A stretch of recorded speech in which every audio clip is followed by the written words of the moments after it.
Welcome back, Algebra 2. We are going to finish transformations that are mostly A, but also include H and K. So I didn't need you to rewrite this. So here are the transformations. So we're going to start with the cubic one. So the number out in front of your grouping symbol is always your A. So in this case, A is your 2, H is the number hanging out with X, and then K is the plus or minus number off to the side. So if A is 2, it's not a negative, that's not between 0 and 1, so 2 is bigger than 1, so that says that it's going to stretch. So it's going to stretch by a factor of 2. Your H tells you if it went left or right, and so I have a plus here, so that means it went left 1. And then the K is your up and down, and that's a positive number, so that means it went up 2. So this is how you look at an equation and you write transformations. Your starting point is kind of like your vertex. That is always going to be HK. And your H always lies to you. It's the opposite. So my starting point is at negative 1, 2. Let's see, the cubic, I'm going to get this kind of a shape.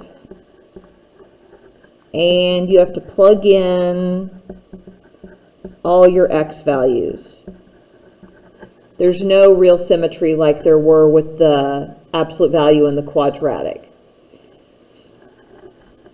Let's make a table of values.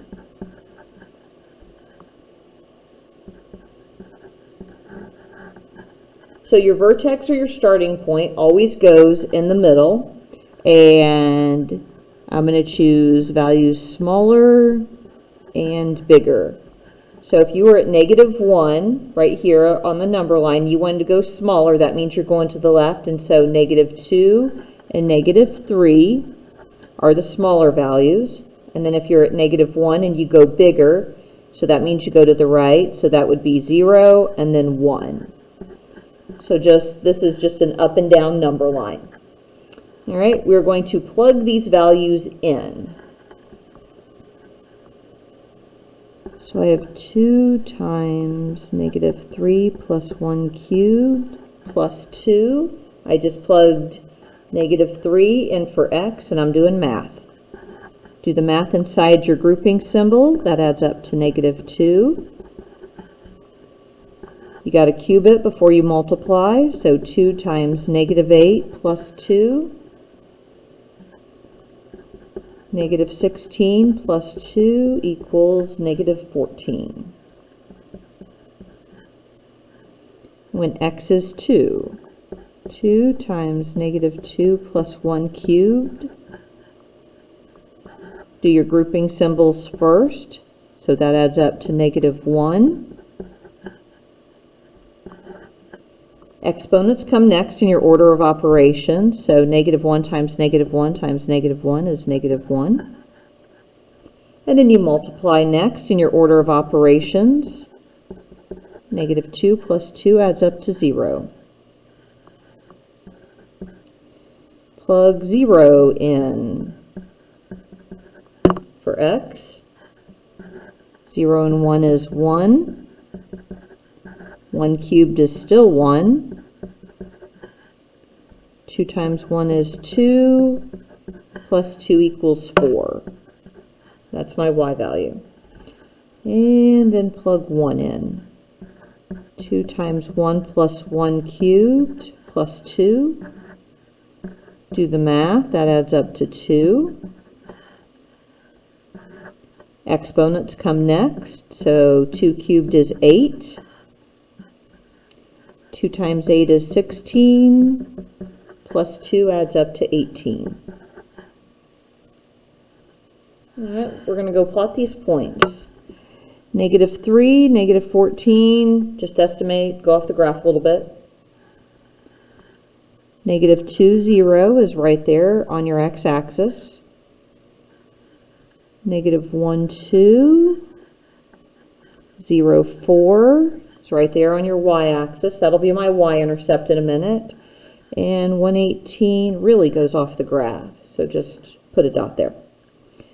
All right, so we are going to sketch this in as best we can.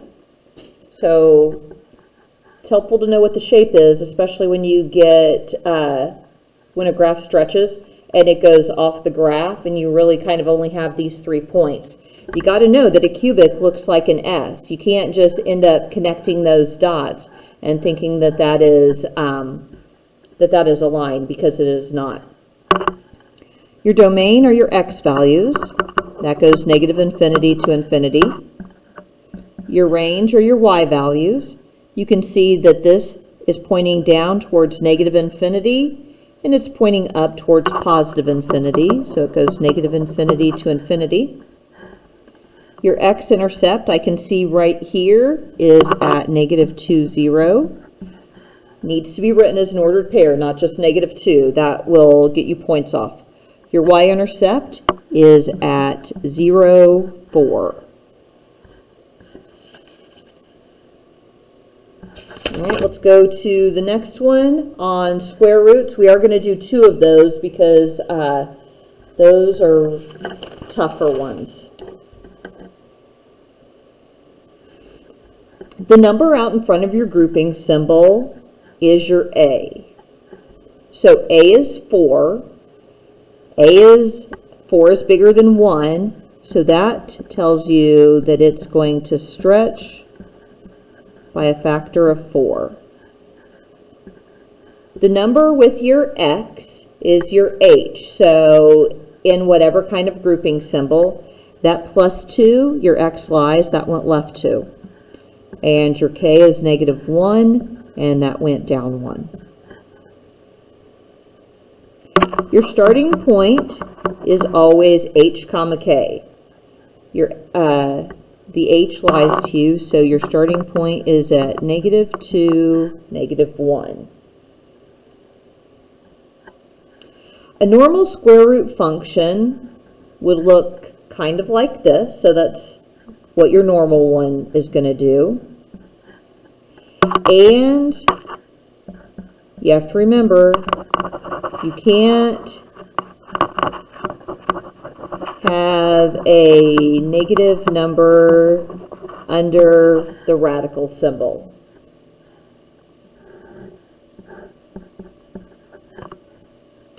So on the others, my starting point went in the middle. But on square root functions, that is actually your top and your first value.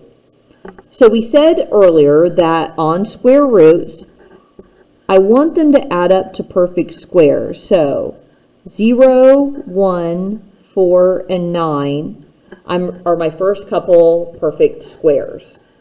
So when I am selecting x values, I'm selecting values that make them add up to these 4 numbers. So that's why your starting point works, because -2 + 2 = 0. So that is your first starting point. My next x value, I need this to add up to 1. Blank + 2 = 1. So that would be -1.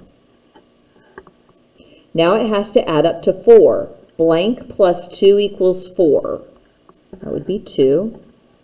And now it has to add up to 9. Blank + 2 = 9. And that would be 7. We're going to plug these in to figure up our y values.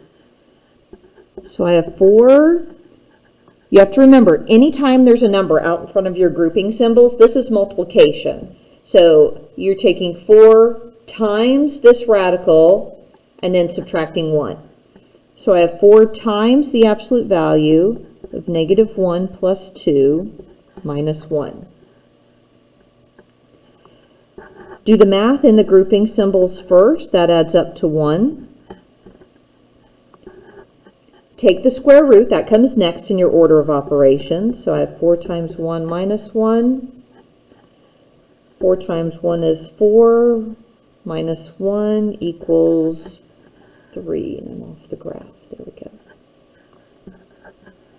Now I'm going to plug 2 in for my x. So 4 times the absolute value of 2 plus 2 minus 1. Do the math inside. So 4 times the square root of 4 minus 1. Take the square root first, which is 2. Multiply comes next, and that adds up to 7. Now I'm going to plug 7 in. 7 plus 2 minus 1. Do the math under the radical. Take the square root of 9, which is 3. Multiply comes next in the order of operations, and I get 11. All right, plot your points. -2, -1. -1, 3. This is really stretched. 2, 7, and 7, 11. It's about right there. So when you connect the dots, it goes like this.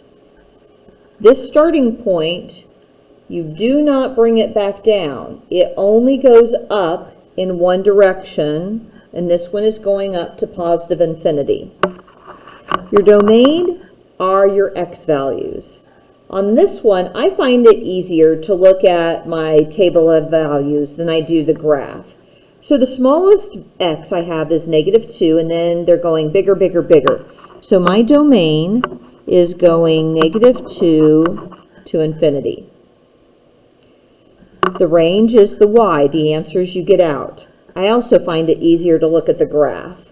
The smallest y value that I have is -1, and it goes bigger, bigger, bigger up to infinity. For those of you that have been used to using your graph, so you take your smallest value, you follow it over, so that's -1, which matches my graph, and then it's just going up to positive infinity.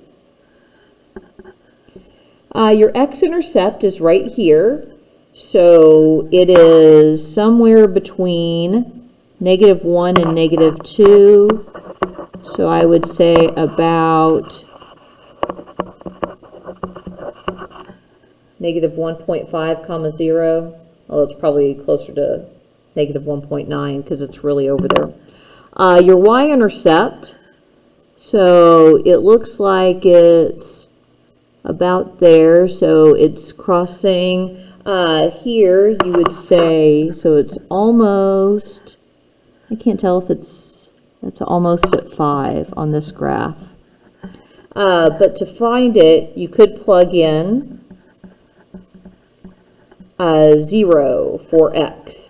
So if you wanted to get your exact, it would be 4 times the square root of 0 plus 2 minus 1.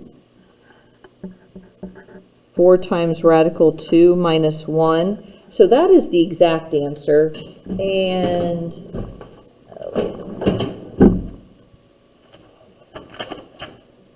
I don't have my calculator around, so I would say you could take that and turn it into a decimal, but that would be about 0,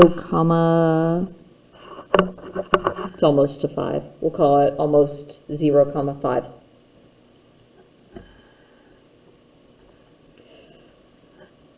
I wanted to do 2 of these because this time a is -2. So when a is -2, let's see, there's h and there's k. A is doing 2 things. We haven't had a do 2 things before. The negative part of a is making it reflect, and the fact that there is a 2 right there is also making it stretch by a factor of 2. That -3, that tells left and right, so you go right 3, And the plus 4 means it went up 4.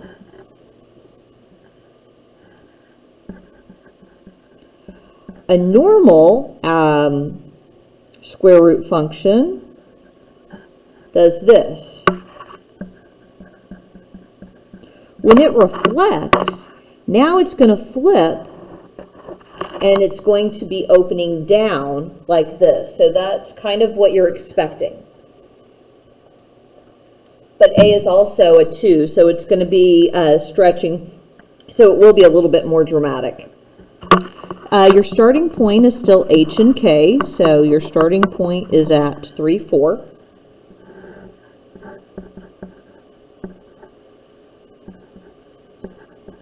So remember, I'm using my perfect squares, and this is what I want the number under the radical to add up to. So the next value, it has to add up to 1. Blank minus 3 equals 1. That's 4. Blank minus 3 equals 4. That would be 7. 7 minus 3 is 4, yeah. Blank minus 3 equals 9. That would be 12. All right, so I have negative 2 times the absolute value of 4 minus 3 plus 4. 4 minus 3 is 1. Order of operations, you take the square root first, so negative square root of 1 is 1. And then I'm going to multiply. Negative 2 plus 4 adds up to 2. Now I'm going to plug 7 in for x. Negative 2 times the square root of 7 minus 3 plus 4. Do the math under the radical. Take the square root of 4, which is 2. You multiply, and then you add. Plug 12 in. That adds up to 9.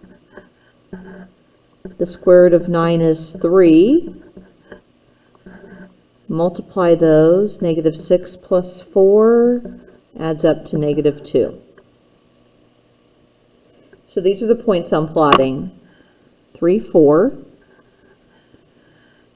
4, 2. 7, 0. And 12, negative 2. So it looks like that. The domain. So you look at your x values. So it starts at 3 and they get bigger, bigger, bigger. So your domain is 3 to infinity. Your range is different. So remember, if you start at the graph, you go from smallest up to biggest. So this one is heading down to negative infinity, and then it has a stopping point. It has a top value of 4. And then you could see 4 is your biggest value, and they keep getting smaller and smaller. So this one goes from negative infinity up to 4. Your x-intercept is right there at 7, 0, and your y-intercept is none because it shifted to the right and it doesn't cross it. So hopefully this helps with those functions.